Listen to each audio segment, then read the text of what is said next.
នេះគឺជាបក្សីប្រមាញ់មួយប្រភេទដែលមានឈ្មោះថា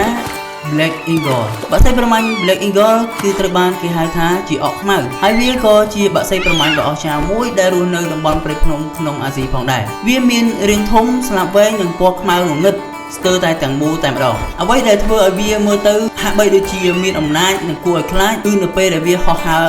នៅលើព្រៃភ្នំបក្សីប្រមាញ់ប្រភេទនេះគឺត្រូវបានគេចាត់ទុកថាជាបក្សីប្រមាញ់ដ៏វៃឆ្លាតបំផុតនិងមានជំនាញខ្ពស់ក្នុងការស្វែងរកចំណីអាហារ Black Eagle គឺមានប្រវែងប្រហែល65ទៅ80សង់ទីម៉ែត្រនិងស្លាបរបស់វាអាចលាតសន្ធឹងបានជិត2ម៉ែត្ររាងកាយរបស់វាស្គមវែងនិងកន្ទុយវែងដែលជួយឲ្យវាអាចហោះហើរយ៉ាងរលូននៅលើអាកាសបានយូរនៅពេលដែលវាហោះហើរយើងមើលទៅវាដូចជាស្ងប់ស្ងាត់និងអណ្ដែតយឺតតាមជម្រាលភ្នំឬលើកំពូលនៃដើមឈើសម្រាប់ទីជម្រករបស់បក្សីប្រមាញ់ Black Eagle គឺស្ថិតនៅក្នុងព្រៃភ្នំនិងព្រៃសើមចាប់ពីប្រទេសឥណ្ឌាស្រីលង្កាចិន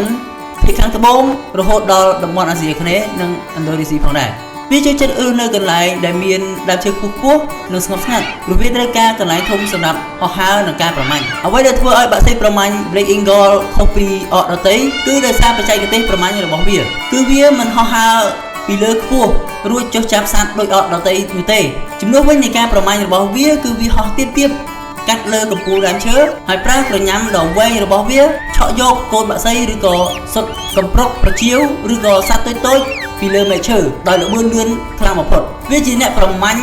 សម្បុកដ៏ជំនាញក្នុងពិភពបក្សី Black Eagle ភាគច្រើនគឺនៅតែឯងឬជាគូនៅរដូវបន្តពូជវានឹងបង្កើតសម្បុកធំៗនៅលើដើមឈើខ្ពស់ៗទៅតាមជម្រាលភ្នំសម្រាប់បក្សីមេភាគច្រើនគឺអាចដាក់ពងបានតែមួយគ្រាប់តែប៉ុណ្ណោះហើយសម្រាប់មេបាទាំងពីររបស់វាគឺតែងតែជួយមើលថែរក្សាកូនរបស់វារហូតដល់អាចហោះហើរបានចំពោះសម្លេងរបស់បក្សីប្រមាញ់ Black Eagle នេះគឺមានលក្ខណៈស្រួចនិងអូសវែងដែលអាចលឺលាន់តាមព្រៃភ្នំទោះវាមើលទៅមានលក្ខណៈស្ងប់ស្ងាត់ក៏ដោយប៉ុន្តែនៅពេលប្រមាញ់វាមានភាពរហ័សនិងមើលម៉ាត់ខ្លាំងណាស់បច្ចុប្បន្ននេះ Black Eagle គឺមិនទាន់ស្ថិតក្នុងស្ថានភាពជិតផុតពូជទេ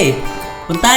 ការកាប់បំផ្លាញព្រៃឈើនិងការរំខានពីមនុស្សកំពុងធ្វើឲ្យទីជម្រករបស់វាគឺថយចុះការអភិរក្សព្រៃភ្នំនិងធនធានធម្មជាតិគឺមានសារៈសំខាន់ណាស់សម្រាប់អនាគតរបស់បក្សីប្រមាញ់ដ៏ស្រស់ស្អាតមួយនេះ